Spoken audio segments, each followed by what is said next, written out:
Hello friends, അപ്പോൾ ഞാൻ വീണ്ടും ഒരു ഈവനിങ് വ്ളോഗുമായിട്ട് വന്നിരിക്കുകയാണ്. അപ്പോൾ ഇന്ന് നല്ല ബീഫ് കിട്ടിയിട്ടുണ്ട്. അപ്പോൾ ഞാൻ വിചാരിച്ച് കറി ഉണ്ടാക്കാമെന്ന്. അങ്ങനെ സ്പെഷ്യൽ കറിയൊന്നുമല്ല, സാധാ ബീഫ് കറി. ബീഫ് കിട്ടിയാൽ പിന്നെ അങ്ങനെ വേറെ ഒന്നും ആലോചിക്കില്ല, എങ്ങനെ വെച്ച് കഴിഞ്ഞാലും ടേസ്റ്റാണ്. പിന്നെ വെജിറ്റബിളെല്ലാം മുറിച്ചിട്ട് പിന്നെ മസാലപ്പൊടിയും ബീഫും എല്ലാം ഇട്ട് കുഴച്ച് കൈ കൊണ്ടൊന്ന് തിരുമ്പൊന്നറിയില്ല, എന്നിട്ട് കുക്കറിലിട്ട് വേവിക്കാം, അത്രേ പണിയുള്ളൂ. അപ്പോൾ അങ്ങനെ ഞാൻ കറി റെഡിയാക്കിയിട്ടുണ്ട്.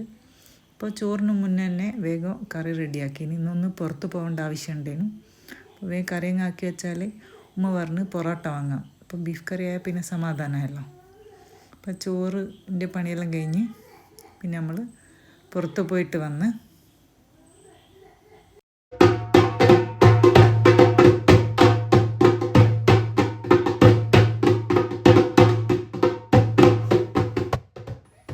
അപ്പോൾ ഇത് ഓൺലൈനിൽ നിന്ന് വാങ്ങിച്ച ഒരു ഇൻസ്ട്രുമെൻറ്റ്, ക്ലാപ്പ് ബോക്സ്. അപ്പോൾ കുട്ടികൾ ഫുള്ള് പിന്നെ ഇതിനെ കൊണ്ടായിരുന്നു കളിയുന്നു, ഇന്ന് കിട്ടിയതേനു. പിന്നെ അതിന് ശേഷം നമ്മൾ ചായ കുടിച്ച് ചായക്ക് ആരോഗ്യപ്പൊടി അവിലും വെള്ളം കൂടെ അങ്ങനെ എന്തെല്ലാം ഇട്ടിട്ടുള്ളൊരു പൊടി, അത് പഴം വെച്ചിട്ട് അങ്ങനെയാണ് അതാണ് നമ്മളെല്ലാവരും ചായ കഴിച്ചത്. അപ്പോൾ ഞാൻ അതിൻ്റെ വീഡിയോയിൽ എടുക്കുന്നുണ്ടപ്പോൾ എൻ്റെ ചെറുതിന് ഹൈസിന് ഓന് വീഡിയോ എടുക്കണം. അപ്പോൾ ഓനും മര്യാദക്ക് ഇരുന്നിട്ട് കഴിക്കുന്നുണ്ടായിരുന്നു, അന്നേരം വീഡിയോ എടുക്കുന്ന കണ്ടേരം. അപ്പോൾ അതെല്ലാം കഴിഞ്ഞ് ചായവടിയെല്ലാം കഴിഞ്ഞതിന് ശേഷം കുട്ടികൾ പിന്നെയും ആ ക്ലാപ്പ് ബോക്സ് തന്നെയാണ്. അതിൻ്റെ പേര് ഡർബുക്കാന്നാണ്.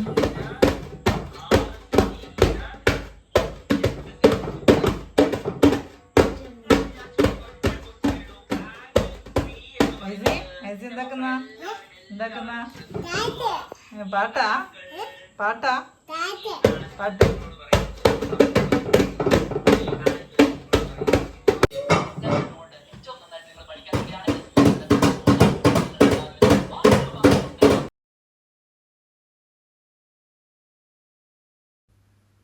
മുഹമ്മദ് ഹോംവർക്ക് ചെയ്യാണ്. പിന്നെ ഹോംവർക്ക് ചെയ്യാൻ കുറേ പറഞ്ഞാലേ ചെയ്യുക.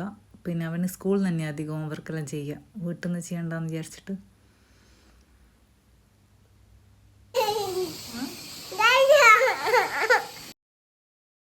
അപ്പം നമ്മൾ കുറച്ച് കുഞ്ഞുള്ളി എടുത്തിട്ടുണ്ട്, നല്ല കുറച്ച് കുഞ്ഞുള്ളി ഇട്ടിട്ടുണ്ട്. അപ്പോൾ അത് നമ്മൾ തൊലിയെല്ലാം കളഞ്ഞിട്ട് എടുത്ത് വെച്ചിട്ടുണ്ട്. നമ്മൾ ബീഫ് കറി ഇല്ലേ നേരത്തെ വേവിച്ച് വെച്ചാൽ, അപ്പോൾ അതിനൊന്ന് മൊഞ്ചാക്കി എടുക്കാമെന്ന് വിചാരിച്ച്. അപ്പോൾ കുറച്ച് ചെറിയുള്ളി ഞാൻ വെളിച്ചെണ്ണയിൽ അങ്ങനെ ഇട്ട് കൊടുത്തിട്ടുണ്ട്. വേണേൽ നമുക്ക് ഒന്ന് ചെറുതായിട്ട് 2 പീസാക്കി എടുക്കാം ചെറിയുള്ളീനെ. അപ്പോൾ അത് വെളിച്ചെണ്ണയിലിട്ടിട്ട് ഒന്ന് വഴറ്റിയെടുക്കുക.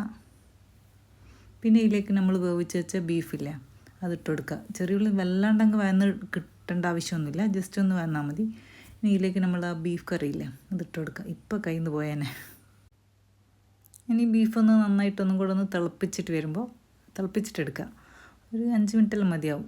ചെറിയുള്ളിക്ക് അങ്ങനെ വേവൊന്നുമില്ലല്ലോ, നമ്മൾ ബീഫെല്ലാം ആദ്യം വെന്തതാണ്. ഈ ചെറിയുള്ളിയും വെളിച്ചെണ്ണയെല്ലാം കൂടെ നന്നായിട്ടൊന്ന് മിക്സായി വരുമ്പോഴേക്ക് നമ്മളിലേക്ക് ഒരു മുറി തേങ്ങ ചിരവിയതിട്ട് കൊടുക്കുന്നുണ്ട്. തേങ്ങ അങ്ങനെ തന്നെ ചിരവിയിട്ട് അതിലിട്ട് കൊടുക്കാൻ ചെയ്യുന്നത്. പിന്നെ കുറച്ച് കുരുമുളക് പൊടി, കുറച്ച് ഗരം മസാല, കുറച്ച് നല്ലോണം കറിവേപ്പിലയാണ് വേണ്ടത്. കറിവേപ്പില ഇല്ലാത്തതുകൊണ്ട് ഞാൻ മല്ലിയിലിട്ട് കൊടുത്തിട്ടുണ്ട്.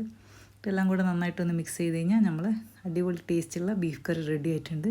നല്ല ടേസ്റ്റുള്ളൊരു കറിയാണ്. ഞാനാദ്യം ബഹ്റൈനിലുള്ള സമയത്ത് ഉണ്ടാക്കലുണ്ട്. എൻ്റെ മക്കൾക്ക് ഭയങ്കര ഇഷ്ടമാണ്.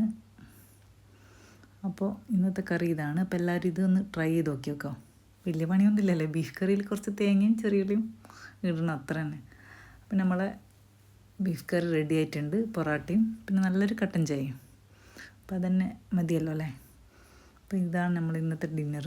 അപ്പോൾ എല്ലാവരും കൂടെ ഒരുമിച്ചിരുന്നിട്ട് ഭക്ഷണമെല്ലാം കഴിച്ച് നമ്മൾ ഭക്ഷണമെല്ലാം കഴിഞ്ഞിട്ട് കിടക്കുമ്പോൾ ഏകദേശം കിടക്കാൻ ആയിക്കില്ല. അപ്പോൾ ആ ഒരു സമയം 11 മണി അങ്ങനെ ആയിന്. അപ്പോഴാണ് എൻ്റെ മുഹമ്മദിന് ഓർമ്മ വന്നത്. എനിക്ക് കുറേ നോട്ട്സ് കംപ്ലീറ്റ് ആക്കാനുണ്ടേനു.